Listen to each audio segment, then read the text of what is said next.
So I've been saying J.D. Vance is a trash human for 12 years, something like that. Before even when the first part of Hillbilly Elegy, maybe not 12, I guess 8 to 9 years ago, when that first started making the rounds.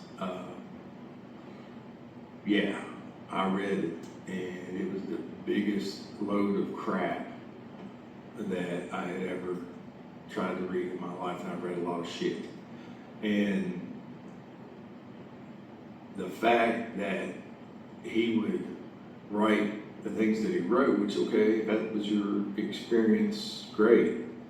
A lot of us went through that experience in Appalachia. I certainly did. But to then turn around and not only turn your back on those people, but to castigate them and to do the things that basically blaming them for their lot in life. I mean, everybody holds a certain amount of blame for their actions in the way that they are. But to totally ignore the societal and the economic policies and impacts of generations of poor people that have been, subjugated by rich outside interests who come in and exploit not only them, but all the resources and all the riches that are there already, to completely mine and take those resources, human, mineral, what have you, agricultural, timber, and then take all that money out of state and throw crumbs at people for helping you make all that money. And then when you've depleted that resource, whatever it may be,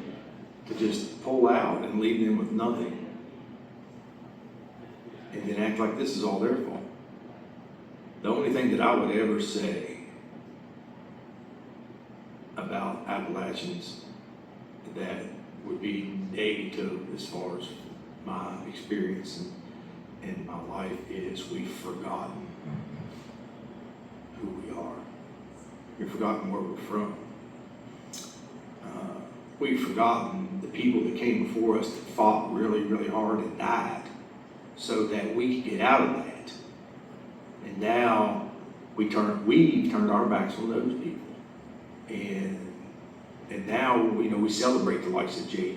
Vance, and we celebrate the likes of Patrick Morrisey, who's running for governor, who's our attorney general, who's from New Jersey, and doesn't give two craps about West Virginia or any of us, whose wife was a lawyer for the Peel Mills, who sold us out and didn't get the money that we should have gotten from the settlements for what they did to us, and what is now, second, third generation of drug addiction and hopelessness of situation that we find ourselves in.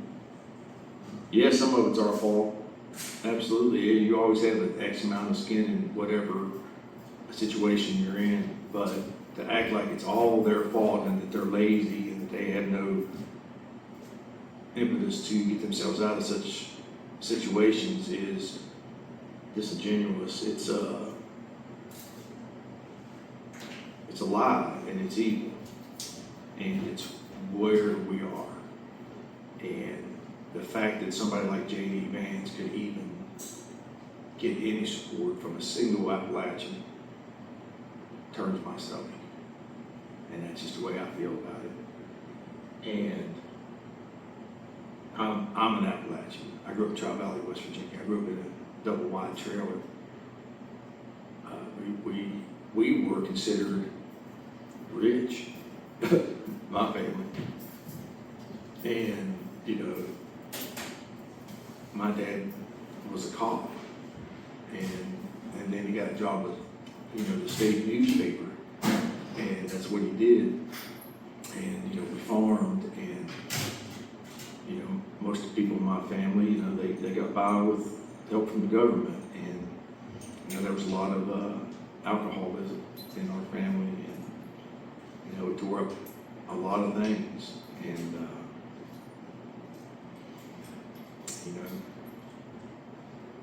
for somebody like J.D. Vance to act like they know something that they absolutely know nothing about,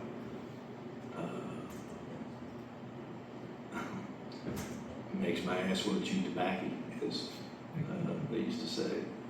So I had no use for it, and I had no use for anybody who thinks that he is the answer for anything. That's just the way I feel about that. Since you did set me up, here's an actual hillbilly elegy from a song that I wrote, again, 30 years ago, and forgot about, and recently found, and changed a few of the words around, added a couple things because I've lost my brother to the opioid epidemic since then, and countless cousins, friends. But the fact that I wrote this that long ago, and I could have wrote it last week, and it would mean the same and still have the same meaning and still be relevant, this goes to show that this is a generational thing that has been wrought by outside influences coming in to basically rape and pillage where I grew up. This is a song called God's Footprints.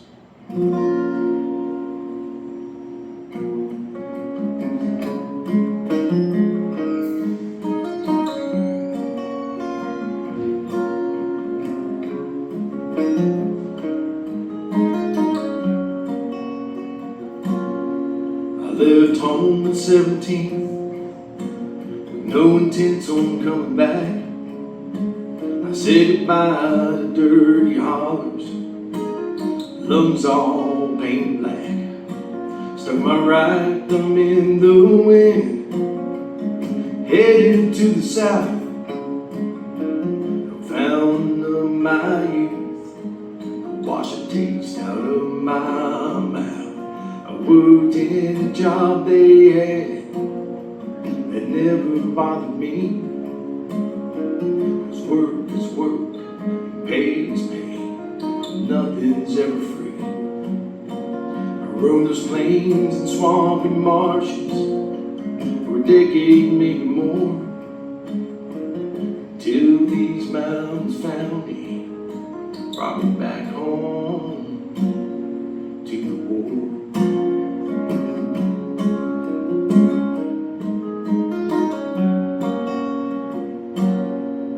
Well, the devil ain't my enemy, he's just a natural man. There's two birds in that bush, and one's in my hand. I said hello to 30 hollers and veins all painted black. Look for the ghost of my brother, but he ain't coming back. Mountains, they are older than my bones and those before, and it don't matter who's been fighting, it's still the same old war. These valleys are steep, there's walls inside my head, God's footprints are everywhere where we stepped over the dead.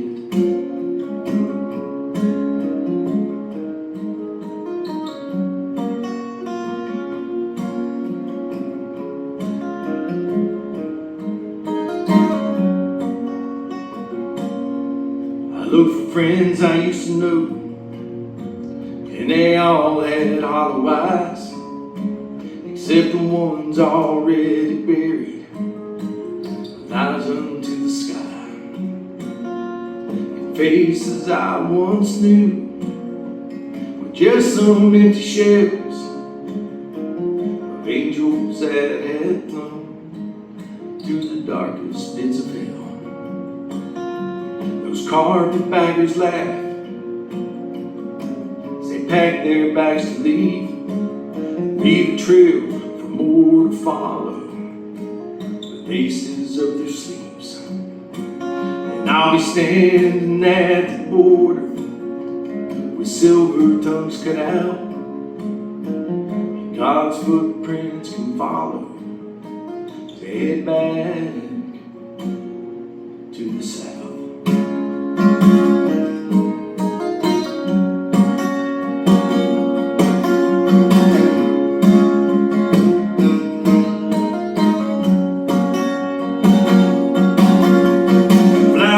They won't grow in venom, hate, spit, but iron weed will grow in the darkest gravel pits. My will, it's like an iron. Weeds grow from the cracks of 1,000 broken promises and 1,000,000 broken backs. When they come for me, I know they surely will. My weeds will overgrow the poison that they